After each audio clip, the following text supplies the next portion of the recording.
chapter 4, you see there in Genesis 4 and verse 1 that Eve basically conceives and she has a son. You go back and look at that and you'll notice that she says, I have received a man-child, a son of the Lord. In other words, she thought that her firstborn son, Cain, was the promised Messiah, the promised deliverer. She said, I have gotten a child from the Lord. Then it says she bore another son, Abel, who was basically, just as it were, a breath. So here, they were looking for the immediate fulfillment of God's promise and even prophecy in Genesis 3 and verse 15. But what we see there is that as the process of time went on between Cain and also Abel, as they grew older, as they were in their home worship. And what type of worship? Home worship. That their parents, Adam and Eve, was basically teaching them about the principles of the Lamb, about the salvation that God would bring through his son, through the spotless Son of God. Even as they confess their sins, they could be faithful and just to be forgiven their sins and to be cleansed from all unrighteousness. They were being taught these principles of true worship, of receiving Christ in the heart in their homes, where you see in Genesis 4 now, as they get old enough, they're now having their own altars, own worship.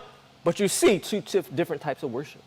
In God's specific word, according to Genesis 3:15, Genesis 3:21, God had given a specific example on how he was to be worshiped, how that was to be demonstrated by slaying a spotless, sinless sacrifice, a lamb, as it were.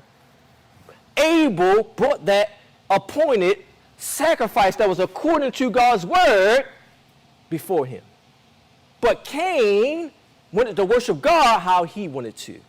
He only brought the fruits, the works of his own hands.